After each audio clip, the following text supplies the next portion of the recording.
What is going on, ladies and gentlemen? We are back again with another video, and this one right here is an update on Eve. But before we get into it, let's start off by giving a big massive shout out to every single person that is a member of the channel, that is a member of Patreon, and that is a subscriber as we continue to grow. Now, please do proceed with caution because in this video, I will be talking about details involving domestic violence.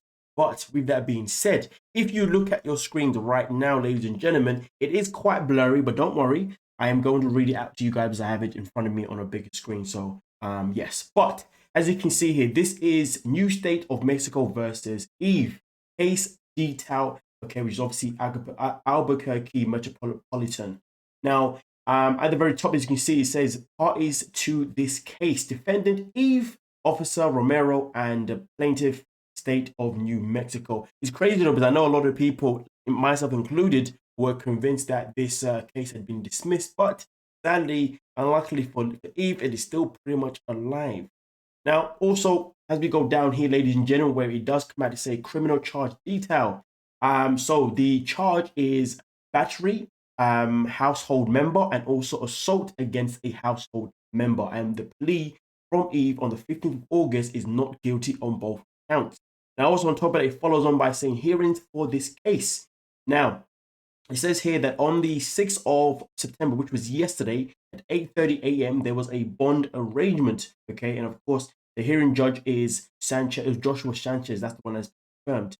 Now, it has been said that after that, which was yesterday, the next hearing is going to be on the 4th of October at 9 a.m., which will be a pre-trial conference. It obviously is giving us confirmation that the case is still ongoing and there's still more to come. And I guess we won't know anything else until the 4th of October. Okay. Now, also down below, it does also come out to say register of actions activity, and it gives us several dates here.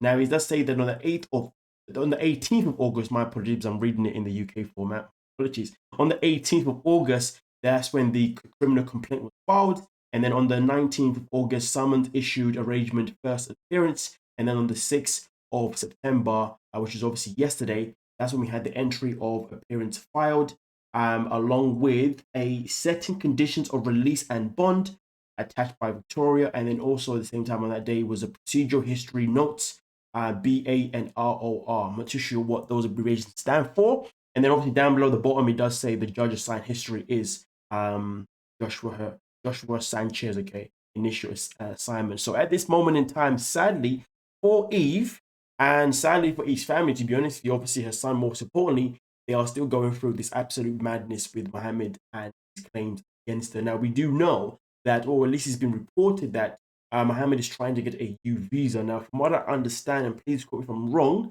from what I understand, the whole purpose behind a U visa is because, you see, he's in the United States of America because of Eve. But because now he's obviously filing charges against Eve, he still wants to stay in the country, so therefore he's opting for a U visa, which from my understanding, helps him stay in the United States of America with the potential of helping him get his green card, work visa, and all that kind of stuff without Eve necessarily being his sponsor, say, given that she will be found guilty. But at the same time, if Eve is then found not guilty, this is where Mohamed is going to be stuck in a very sticky situation. Now, I did make a video about this previously, Mohamed's deportation update, and in that one itself in particular, if Eve is found not guilty and obviously Mohamed is found guilty of lying and pretty much using her for a green card, well, then that will more likely result in him being blacklisted and being deported back to Egypt. And also, because he'll be blacklisted, it will make it very hard for him to come back to the United States of America,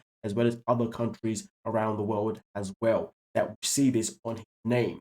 So at this moment in time, it is not looking good necessarily for Eve, but at the same time, it's not looking good for Mohamed. It's in a situation where if one is going to work one or the other way, if Eve is going to be found guilty, then of course this is not going to be good for herself because she runs a business, she's got a very good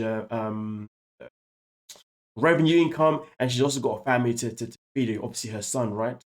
And if she's found guilty, then that's going to put her son in a very, very difficult situation, which is so freaking unfair. But also at the same time, if Eve does end up winning, then of course this means Mohamed is going to be chipped off more likely. Now, if you remember from the video that I did make about Mohamed being deported, well, in that one itself in particular, it does say that Mohamed will not If Eve is found not guilty, she will not need to actually sue him, because the CS or C something, they will actually step in and therefore take matters into their own hands for, obviously, for him obviously using Eve to, obtain a green card. But again, all that information is in my previous video, Mohamed deportation update. So please go check that out so you can get more information. You dig what I'm saying? But at this moment in time, the case is still pretty much alive, so it has not been dismissed, and it's a mad one. It literally is a mad one, and I'm just more annoyed that, that a child's life is being affected by this. I think it is first and foremost stupidly selfish for Eve to marry a guy that she knew. Well, yeah, because she knew, because the recordings that Mohammed leaked, that they were before the marriage. She married a guy that she knew was going to be one hell of a challenge for herself. But at the same time, Mohammed married a woman or used a woman who had a kid, and a kid that needs a lot. And it's just sad, because honestly, both sides of these two people, they've been neglected. Who is going to be impacted the most? And that's a child. But nonetheless, though, ladies and gentlemen, let me know what you are thinking down below. I think I said everything that I need to say. But yeah, let me know your thoughts down below, and yeah, we'll talk about it. But don't forget to like, subscribe, and peace. Thank you so much for your time.